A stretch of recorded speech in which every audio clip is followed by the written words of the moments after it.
Yo, welcome back to another video. We ready to get right into this. Let's go. So before you play Sparking Zero, I know a big topic of discussion for most people are standard controls versus classic controls. And I think this is extremely important this time around. So I have some major things I do want to get perspective on so you can make the best decision for yourself. I personally went with classic and found it out to be great, but there are some big differences that are key to highlight between them. So you guys can decide ultimately which is the best for you. With classic controls, the game will be extremely close to the old school Tenkaichi control format, which is awesome. But in order to do specific defensive maneuvers, such as perception, keep in mind you'll have to press triangle and circle together to execute this. And revenge counters, you'll have to double tap L1 to execute those. Whereas with these standard controls, it completely streamlines those inputs, changing them from 2-button combinations to a single button press. You'll see that the circle button is straight up dedicated to being a perception button, making those easier to pull off in combat when in the standard controls. Also, the block button has been moved to R1, and the revenge counter is just a single right stick press instead of it being a double tap input. It may seem minor, but this is actually a huge deal for a lot of people because sometimes a combination input could be difficult to consistently land in battle. And also, if your inputs are not clean enough, it could read as a single guard since block is set to circle on classic mode. I will say that the standard and classic controller differences sort of reminds me of Street Fighter 6 with modern controls versus classic, but not entirely, because in Street Fighter this completely affects the offensive routes for characters, making playing them and executing combos a lot easier. But in Sparking, it's more so simplifying the ease of using defensive mechanics when you're choosing standard versus classic. And for some people it might be more consistent. In this game, it's going to take a few of you guys some time to get used to because it is extremely fast-paced and can be overwhelming for newcomers. But don't worry, the community has your back. Dragon Ball Sparking Zero is the return to Tenkaichi that fans have been waiting 17 years for, and I strongly believe this is the greatest Dragon Ball game ever created, and will provide countless years of playability thanks to the custom battles, character depth, character roster, and of course online multiplayer support. We got a lot of exciting non-spoiler stuff to talk about in this video, but I will keep you guys fed with other content that I could upload in the meanwhile after a few hours from now. From tournament battles, multiplayer battles, as well as rage moments from super hard episode alternate challenges. You're going to want to hit the subscribe button and notification bell so you don't miss out on any of that, guys, and help raise that 38% even higher. We got a lot of Dragon Ball content on the way, especially guides too. Keep your eyes peeled for that. Now, let's get into this review. Before receiving my copy, I took the time to return to the older games to familiarize myself with the controls, and setting this game to the classic controls does feel like a dream. I didn't lab a whole lot in the older games, I just wanted to familiarize myself with the movement so I could spend less time getting acclimated to it. And yes, most of the old games combos do work in this game. I'm not exactly amazing at them compared to Devil Artemis or Grandmaster Hawk, but over time we will get the sauce.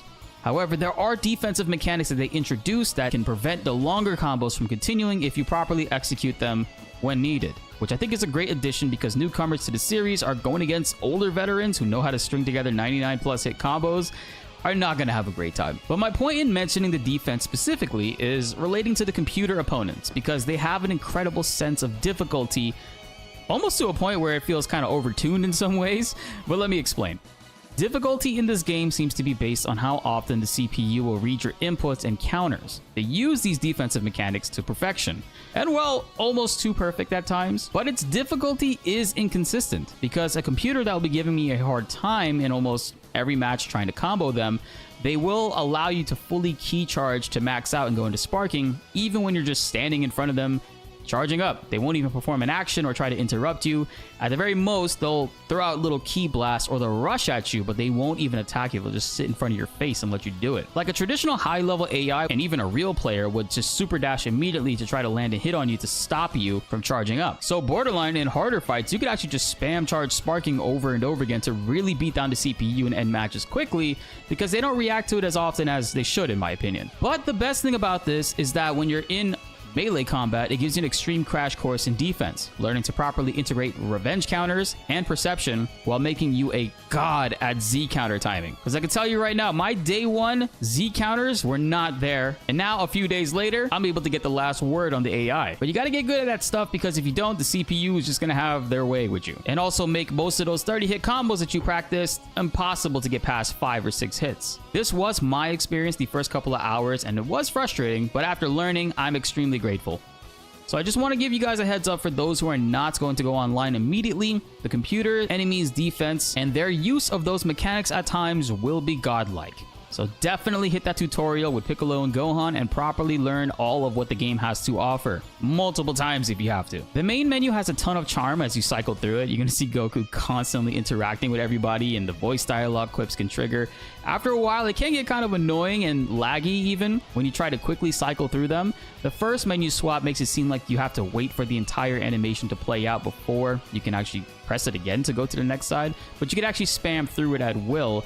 However, this does make the game kind of laggy. My version of the game has the Ultimate Upgrade DLC pack, which gave me a huge starting roster to begin with, but there's still many characters you can unlock from the shop by using Zenny, which you earn Zenny from completing challenges for Zeno and Whis. You can earn a lot of Zenny from winning tournaments or completing story episodes too. And I don't know when it happened, but sometime during my playthrough, I noticed the shop updated and added more characters for me to be able to purchase and unlock. Like Baby Vegeta and other GT characters started to appear, and they were not there at all previously. Also, you can earn characters from tournament fights, it seems. I was awarded Gogeta at the end of a tournament match, but this was disappointing because I already unlocked him from the shop. So I was hoping if this were to happen, I would get a bonus reward or something instead. Maybe it was a glitch, who knows, but I hope the rewards are a little bit more spread out. The easiest tournament to cheese for more money is the Yamcha games, of course, which will choose your character for you randomly, but I noticed after my third run through of it, I started to get less Zenny over time. Also, in this version of the game that I have, I also got a free wish from Shenron and Super Shenron, which you can use to unlock more characters, request more Zenny, and once you use up those free wishes, you have to then earn Dragon Balls again from Whis and Zeno's challenges, which you complete most of them by just playing the game and using other characters. Some challenges are very easy, as selecting Vegeta 5 times or performing a super attack 10 or 20 times. A lot of passive things, really. And custom battles are going to be the lifeline of this game for quite a long time.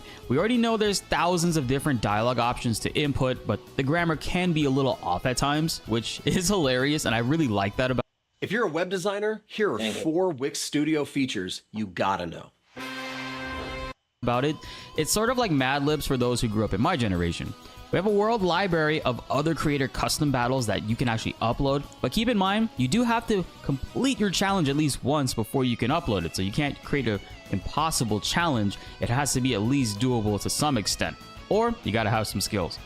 We also have bonus battles, which are custom battles that the devs created for us just to see an idea of how these play out.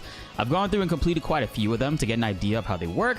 I really enjoyed the Strongest Challenger one, where your team basically has to take out a fully overpowered Jiren with a boatload of health. The Powerful Rivals one is where Cell is revived and he has to help out Goku with defeating Spopovich, Dabura, and Babidi. It's kind of hilarious when you read the dialogue from Cell. It really is kind of out of character for him with his actions and responses, and this is exactly what you can expect from these sort of things. So the creativity is something I can't wait to experience personally in this, and I hope you guys make your levels so that you can share them to me as I try to tackle them and knock them out. Now, I'm not the most creative person when it comes to designing levels and things of that nature, but shout outs to the people who are. And I believe that as this game continuously grows, it's going to be adding more to this mode that we can get supported and create even crazier episodes. When you're trying to design one, you can do a simple episode or create your own from the very beginning. Simple episode usually just gives you a basic dialogue structure to go through, and you can just pick up and play a match while customizing various details of it. But when you create a brand new one, get ready, because this actually took me over an hour and I still haven't even fully finished it yet. I present to you guys a love story between Vegeta